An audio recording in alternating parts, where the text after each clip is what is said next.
First I propose joint filing of income tax return. Sir, Bharat का income tax structure individual based income tax वसूलता है, जिसके चलते regardless of your marital status पति पत्नी अलग अलग इनकम कमाते हैं, इनकम टैक्स भरते हैं और इनकम टैक्स रिटर्न फाइल करते हैं।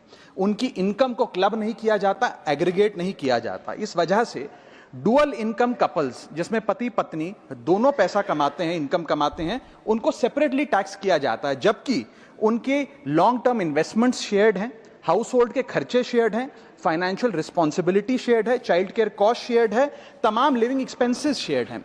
दुनिया के कई देशों में सर पति पत्नी को एक इकोनॉमिक यूनिट की तरह रिकॉग्नाइज किया गया और joint filing of income tax का प्रावधान दिया गया। लेकिन भारत में खर्चे स्पाउसेस शेयर करते हैं, लेकिन जब इनकम टैक्स भरने की बात आती है तो इनकम टैक्स डिपार्टमेंट दोनों को स्ट्रेंजर्स करार देता है। मैं आपको उदाहरण के माध्यम से समझाना चाहूंगा। सर, समझिए कि दो परिवार हैं, एक ही शहर में रहते हैं, एक ही कंपनी में नौकरी करते हैं। एक परिवार है जो 20 लाख रुपए कमाता है साल का, दूसरा परिवार भी 20 लाख रुपए कमाता है। स्कूल की fees, rent, grocery, medical bill सब समान है, लेकिन इनकम टैक्स अलग अलग। जैसे कि एक पति पत्नी है, राहुल और ऋचा, दोनों काम करते हैं। राहुल साल का 10 लाख कमाता है, ऋचा भी साल का 10 लाख कमाती है। इनकी कुल इनकम 20 लाख रुपए।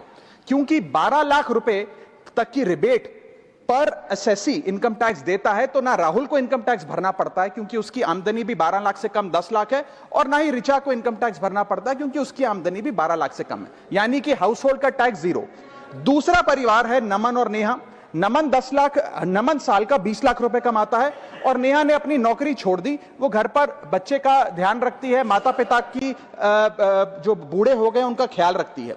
सर, नमन और नेहा की भी फैमिली इनकम 20 लाख है, लेकिन क्योंकि इंडिविजुअल टैक्सेशन है, नमन को 20 लाख के हिसाब से, स्लैब के हिसाब से इनकम टैक्स भरना पड़ता है 1,92,400 रुपए, और वहीं नेहा क्योंकि उसकी इनकम नहीं, उसे टैक्स नहीं भरना पड़ता। यानी कि दो परिवार, सेम इनकम, लेकिन एक परिवार को कोई इनकम टैक्स नहीं भरना और दूसरे परिवार को 1,92,000 का टैक्स भरना पड़ता है। एक ही छत, एक ही किचन, एक ही हाउस होल्ड, एक ही बजट, लेकिन अलग अलग टैक्स। सर, मुझे लगता है कि अगर जॉइंट फाइलिंग ऑफ आईटीआर होगा तो इन मैरिटल कपल्स को इनकम टैक्स की जो रिलीफ है वो ज्यादा मिल पाएगा। मैं दूसरा एग्जांपल देता हूं। एक मैरिड कपल है सर, जो दोनों पति पत्नी आईटी प्रोफेशनल्स हैं, नौकरी करते हैं, एक ही घर में रहते हैं, शेयर्ड एक्सपेंसेस हैं।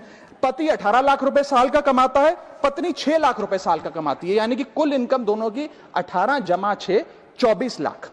अब जब इनकम टैक्स भरने की बात आती है तो पति की क्योंकि इनकम 12 लाख से अधिक है, 16 लाख, वो अपने इनकम टैक्स के हिसाब से 1,50,000 रुपए का सालाना इनकम टैक्स भरता है, और वहीं पत्नी क्योंकि उसका 6 लाख रुपए इनकम है, वो कोई टैक्स नहीं भरती है। यानी कि 24 लाख रुपए की इनकम पे परिवार को 1.5 लाख रुपए का टैक्स भरना पड़ता है। यदि इनकी इनकम को क्लब कर दिया जाए और इनकी रिबेट्स को, एग्जेम्पशंस को भी क्लब कर दिया जाए, तो कुल आमदनी इनकी 24 लाख, कुल rebate 24 lakh, 24 minus 24, taxable income शून्य, इनकम टैक्स शून्य हो जाएगा। इसीलिए मैं प्रपोज करता हूं कि भारत में joint filing of income tax return लाया जाए, जिससे मैरिड कपल्स को ऑप्शन दिया जाए कि वे इंडिविजुअल फाइलिंग की साथ साथ जॉइंट फाइलिंग भी कर सकें। अगर ऐसा होता है तो हाउस होल्ड्स को एक इकोनॉमिक यूनिट की तरह रिकॉग्नाइज किया जाएगा, टैक्स इक्विटी दी जाएगी सिंगल इनकम हाउस होल्ड में और डुअल इनकम हाउस होल्ड में।